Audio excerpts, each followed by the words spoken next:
تفسیر مظری میں قاضی ثناء اللہ پانی پتی رحمۃ اللہ تعالی علیہ نے انہوں نے بھی بڑا زبردست نقطہ اٹھایا.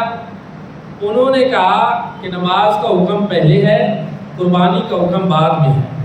اس نماز سے مراد ہے نماز عید، کہ پہلے نماز عید پڑھیں فصلی لربک وانحر، اور پھر قربانی کریں. کیونکہ حدیث مبارکہ بھی اسی بات کی تائید کرتی ہیں کہ وہ شخص جس نے عید سے پہلے قربانی کر دی تھی، ابھی نماز عید نہیں ہوئی تھی، حضور صلی اللہ علیہ وآلہ وسلم نے اس کو ارشاد فرمایا تھا کہ تمہاری قربانی نہیں ہوئی، تم دوبارہ کرو. تو گویا نماز عید پہلے پڑھنا ضروری ہے اور قربانی کرنا بعد میں ضروری ہے.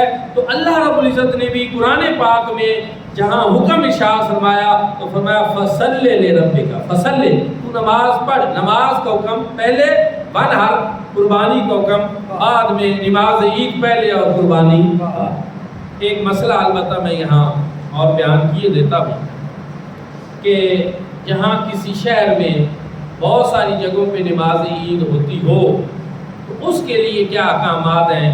تو اس کے لیے احکامات یہ ہیں کہ اگر کسی ایک عیدگاہ میں بھی نماز عید ادا ہو جائے تو پھر اس گاؤں یا اس شہر میں قربانی کی جا سکتی ہے. لیکن کسی بھی عیدگاہ میں، مسجد میں کہیں بھی عید کی نماز ادا نہ ہوئی ہو تو آپ پہلے قربانی نہیں کر سکتے. وہ محض آپ کا جانور کو ذبح کرنا ہوگا، اس کا کھانا حلال ہوگا، لیکن نہ قربانی کی نیت سے وہ سمجھا جائے گا، نہ اس کا اس طرح کا اجر و ثواب.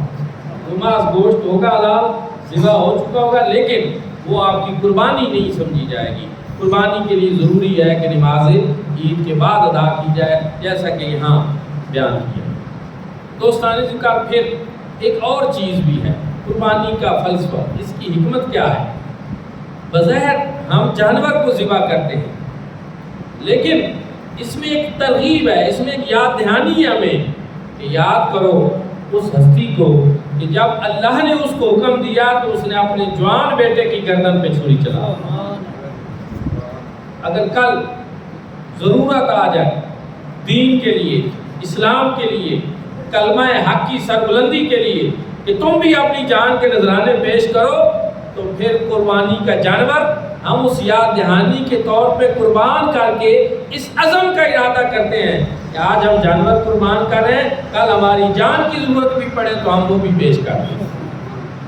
شاہ ولی اللہ محدث دہلوی رحمۃ اللہ تعالی علیہ نے اس ضمن میں ارشاد فرمایا، آپ فرماتے ہیں کہ اصل مقصود تو انسانی جان کی قربانی تھی کہ انسان کی جان قربان کی جائے اللہ کے راستے پہ، مگر اللہ رب العزت نے کرم یہ فرما دیا کہ جانوروں کی قربانی کو قبول کر کے ہمارے لیے اجر و ثواب کو رکھ دیا کہ ہم اپنی جانیں قربان نہیں کرتے یا اپنی اولاد کی جانیں قربان نہیں کرتے، ہم جانوروں کی قربانی کرتے ہیں، لیکن اس کے اوپر ہمیں اجر و ثواب سے نوازا ہے.